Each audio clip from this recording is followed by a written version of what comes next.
Hace un tiempo, un terremoto golpeó mi ciudad. A causa de esto, el edificio que estaba al lado se derrumbó y se llevó la vida de varias personas a las que conocía. Mi casa parecía no tener daños estructurales visibles al principio. Sin embargo, cuando regresé a ella al cabo de unos días, me enteré de que ya no era seguro habitarla. Los dos chicos a los que le rentaba habitaciones ni siquiera volvieron por sus cosas. Luego de casi un mes, cuando terminaron las labores en el edificio derrumbado, volví definitivamente a mi casa. Cuando intenté hacerla habitable de nuevo, me di cuenta de los daños que había causado el terremoto. En ese momento noté que un pedazo de pared había caído de la sala al jardín, llenando la casa de un intenso olor a humedad. Alguna maleza parecía haber intentado adentrarse en la residencia. Solo tenía unos minutos de haber llegado cuando noté que no había sido la única en llegar a la casa. Al subir a mi habitación, supe que alguien había estado husmeando en mis cosas. Mis fotografías estaban fuera de lugar, varios cajones habían sido acomodados sobre mi cama y parte de mi ropa estaba tirada en el suelo. En ese entonces pensé que alguien había intentado saquear mi hogar durante mi ausencia. Descarté esta idea cuando vi que todos los objetos de valor y aparatos electrónicos seguían en donde los había dejado la última vez. A continuación sentí un escalofrío en mi espina dorsal. Al mismo tiempo, un sonido en la parte de abajo captó mi atención. Alguien caminaba por la casa con toda tranquilidad y movía cosas sin la menor intención de ocultar su presencia. Rápidamente tomé un objeto como arma y bajé dispuesta a vengarme de esa persona, seguramente la misma que había estado en mi casa por quién sabe cuánto tiempo. Apenas había dado un paso para salir de la habitación cuando lo vi parado de frente a mitad de las escaleras. Era un hombre con un traje oscuro y lleno de mugre. Su sombrero no me dejaba ver sus ojos, pero sí su media sonrisa. Toda la valentía que sentía minutos antes se desvaneció. Corrí hacia la recámara más cercana y me encerré mientras llamaba a la policía. La operadora me aseguró que una unidad iba a estar en mi casa pronto. Mientras tanto, escuché cómo el hombre subía por las escaleras y entraba a mi recámara. Pasó más de media hora para que acudiera la policía y cuando la escuché, salí corriendo en dirección a la puerta principal. Luego, dos oficiales entraron a la casa. Revisaron de arriba a abajo, pero no pudieron encontrar a nadie. Seguramente ese sujeto se había ido mientras yo estaba escondida en uno de los cuartos. Los policías se fueron, no sin antes advertirme que era peligroso vivir en una casa con esas condiciones. Me molesté por el comentario y cerré la puerta sin saludar a los agentes. Me sentí mal por no haber reaccionado diferente. Tenía miedo, pero también sentía una bronca inmensa contra ese hombre que había invadido mi espacio y tocado mis pertenencias más privadas.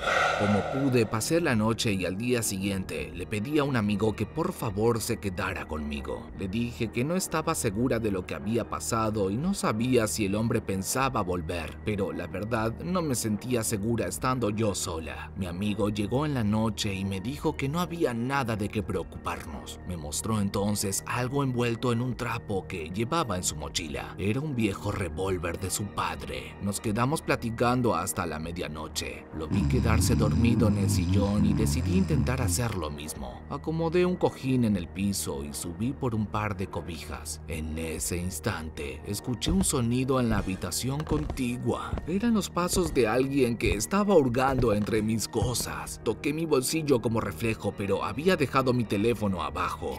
Las pisadas continuaron por la habitación y luego salieron al pasillo. A continuación, se dirigieron a la puerta de la habitación en donde yo estaba. Con tan solo un salto, llegué a la puerta para poner el seguro. Por debajo de ella, pude ver la sombra de alguien acercarse. En ese momento, grité el nombre de mi amigo con todas mis fuerzas, pero lo que estaba afuera no se movió ni un centímetro. Grité de nuevo y entonces la sombra que se veía por debajo de la puerta se movió. Por los pasos, más o menos pude adivinar que entró en uno de los otros dos cuartos. Luego, las pisadas desesperadas de alguien corriendo por las escaleras me alertaron. Mi amigo me llamó por mi nombre y le grité que esperara en las escaleras. Salí corriendo hacia él y lo pude ver en los escalones, sosteniendo aquel viejo revólver en sus manos temblorosas. Le dije que esperara ahí y bajé hasta la cocina para buscar un cuchillo.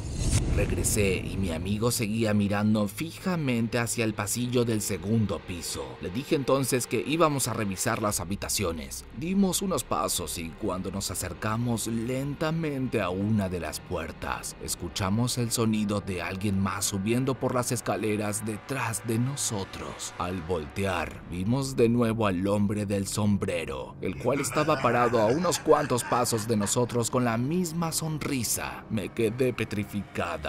Al mismo tiempo, escuché unos chasquidos de metal a mi lado. El revólver de mi amigo se había trabado. Noté entonces entre las manos de ese hombre una fotografía de mi madre, un viejo diploma escolar de cuando ella era niña y uno de los pocos recuerdos que me quedaban de ella. Me abalancé sobre él con el cuchillo y comenzó a correr hacia abajo para luego ir hacia la parte de atrás de la casa. Su forma de correr me impresionó mucho. Lo hacía levantando las rodillas con las manos hacia el frente, como si solo estuviera burlándose de mí. No podía verle la cara, pero estaba segura de que corría manteniendo esa horrible sonrisa.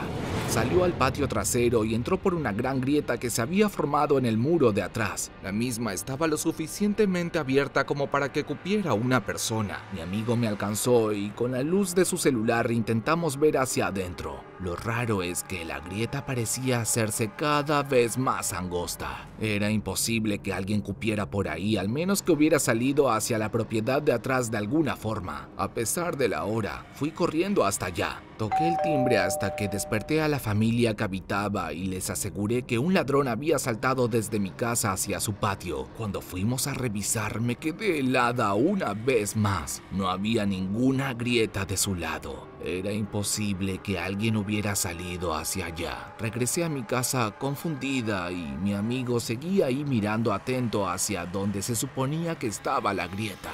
Le comenté lo que había encontrado del otro lado y se puso pálido. Ninguno de los dos podía comprender cómo había desaparecido ese hombre. Luego me dijo que nos fuéramos de ahí y acepté. Sin embargo, para mí no era tan fácil, pues esa era mi casa y tenía que volver tarde o temprano. Desde entonces no he visto nada más, tan solo sombras por debajo de la puerta. Cuando escucho ruidos, tan solo me encierro en mi cuarto y espero allí hasta que desaparecen. No volví a ver la foto de mi madre y puedo asegurar que hay otras fotografías que han ido desapareciendo. Por la situación económica por la que atravieso ahora, no me he podido mudar de ahí y por las condiciones del lugar sé que es imposible venderlo. Quiero cerrar esa enorme grieta en el jardín y lo voy a hacer en cuanto pueda, pero mientras tanto, continúo viviendo con esa cosa, con ese fantasma que habita la casa por las noches y que llegó con el terremoto.